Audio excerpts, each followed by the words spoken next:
or email if you've got something you want to promote or talk about, anything that you want to get out there, really, which is what this man did. I first knew of him. You don't need those on unless you want to play disc jockey. Do you want to play disc jockey? Don't put them on. He sent me some pictures. He does artwork. He does art of rock and roll performance. Brilliant, too, which he sends me. He also performs 3 gigs this week. Black Prince on Wednesday, Artizan on Thursday, Foundrymans Arms in St. James on Saturday. Garry, Paul. Hello, Gaz. Hello, Bernie. I'm loving this look. I'm loving this look. Can I just say, this is the best show on the radio. Thanks very much, Dad. And hello, Mum, as well. You suck up to people as soon as you come in. It's all true, my friend. It's all true. What you do. So, you've done the artwork for how long? Oh, my own artwork? Yeah. Oh, it's been a while. Left school and couldn't get a job.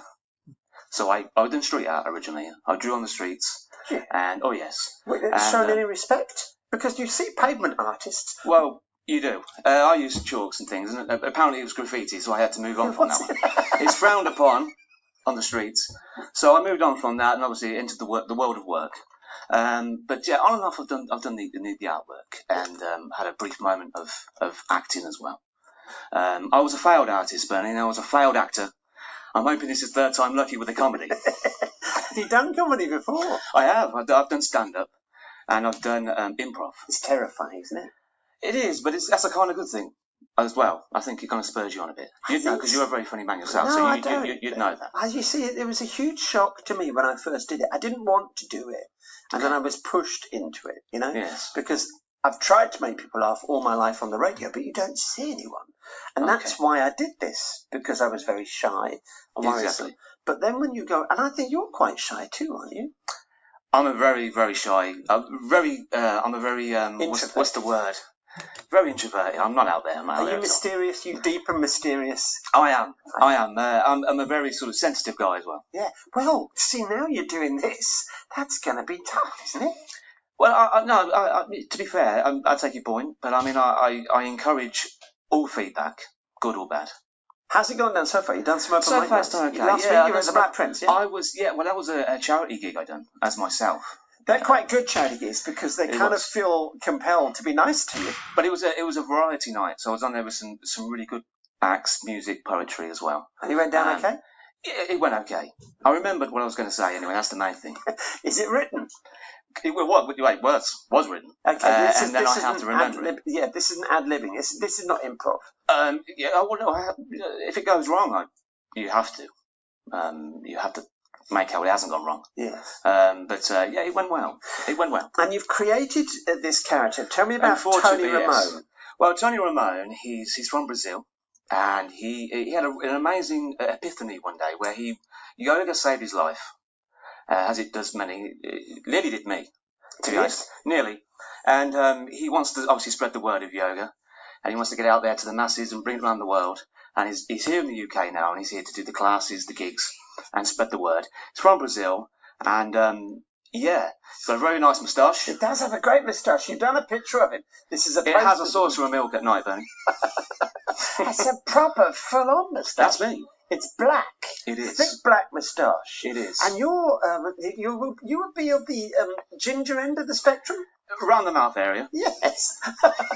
I blame it on the Saxumas as a child. So do you leave the little, because you've got a beard, is that coming off? That's got to come off. Okay, but you've got the little hairy dribble thing. I think it's called, it has a word. I think it has a word. What is it? I don't know. Hairy dribble. But I'll Google it later. It's the thing that the hipsters favour. You've got one of them there, so you're going to leave that on. I leave that. The rest comes off. I think I'm having sort of mutton chop sideburns. You've got great sideburns. You're a very hairy man. I mean, look at that. Well, only on my face. Wow, look at that. The thing is with him, I mean, it's a very 70s inspired act in a way. Yeah. Because I love comedy acting. I've invented many comedy characters that didn't quite work over the years. Because he's actually second choice, really. My first choice was a comedy snooker player. That was going to be the act. And I wear the snooker gear, the shirt, the waistcoat, and the cue. And I rant on about snooker in a comedy way. That was going to be the act. But it didn't quite work.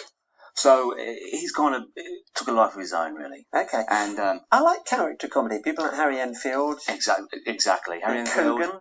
Steve Coogan, Sacha Baron Cohen, I think, was also very good at it. My personal favourite would have to be Dick Emery.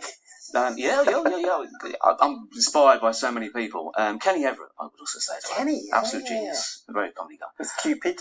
Yes, and obviously Peter Sellers was also wonderful at that sort of thing as well. Brilliant. So I'm inspired by so many different comedians and especially character comedy. So are you on open mic nights? Or are you doing this mini tour? Well, at the Black Prince I am for now, but the Artizan is a gig of my own, and Foundrymans is going to be a gig of my own. Some lovely people, some lovely guys. I'm trying to do what they used to do years ago. I'm trying to start from the bottom, do the clubs, do the working men's clubs. I don't mind.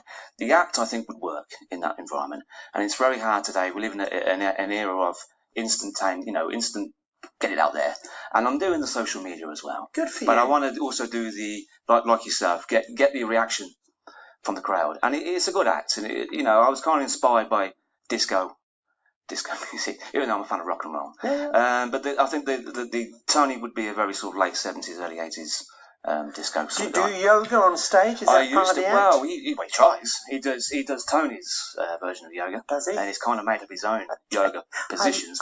This one is actually called the Hairy Fly. Yeah. I would do the accent, but I need the moustache burning.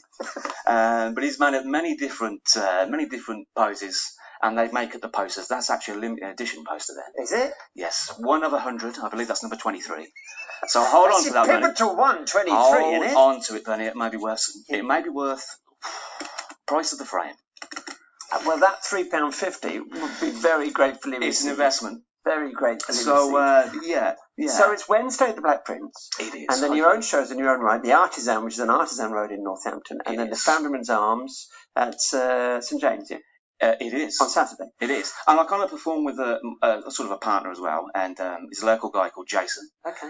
He's a very talented author as well in his own right. And he plays my cousin. Okay, you've got a cousin. He plays my cousin. Is he Brazilian too? He is.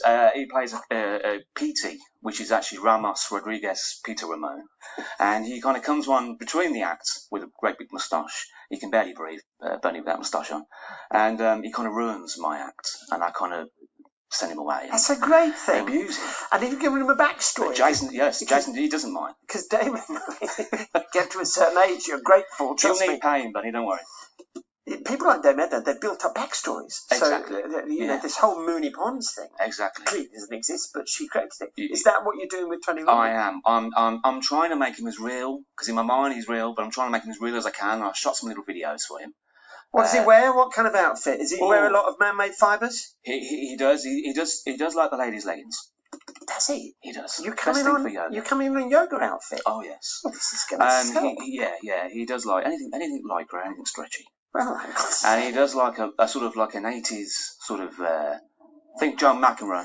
You've got the dog excited, if nothing else. Listen to him. He's loving it. And you've written a play too, haven't you? I have written a play. Now, what's going to happen with this play? I'd love to come back on in the summer to talk about the play. Of course you can. Is it next year we're going to see this? Hopefully. Well, I've spoken to the Playhouse. Hopefully, Philip at the Playhouse, to Philip Welsh at the Playhouse, and he seemed very interested. I'll give you a quick.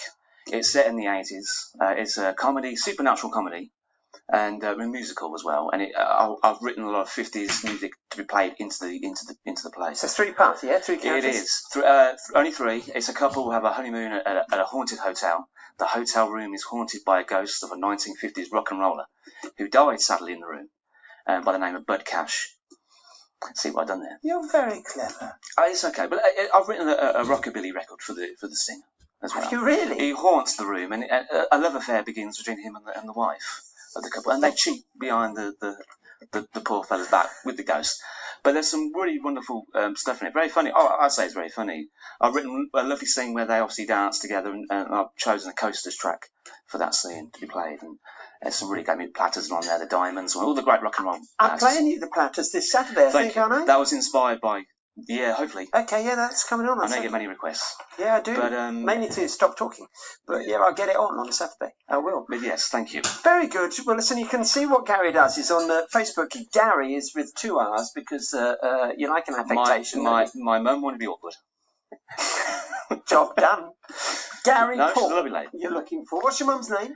Maureen. Hi, Maureen. She loves your show, Benny. Well, we love her as well. And then it's Wednesday for Black Prince, Thursday in its own right. How long's the show? You're going to do, what, half an hour? As long as they let me, Bernie. I'll do all night if they'd let me. Tony doesn't get a taxi till at least 12:30. He's a man in lycra. You're going to keep the mutton chops, aren't you? I think so. You're very, very hard. I don't want to step on Hugh Jackman's wolf. searchlights we can see in the dark. We are rockets pointed up at the stars. We are billions of beautiful hearts. And you sold us down the river too far. What about us? What about all the times you said you had the answer? What about us? What about all the broken happy ever after? What about us? What about all the plans that ended in disaster? What about love? What about trust? What about us? We are problems that want to be solved.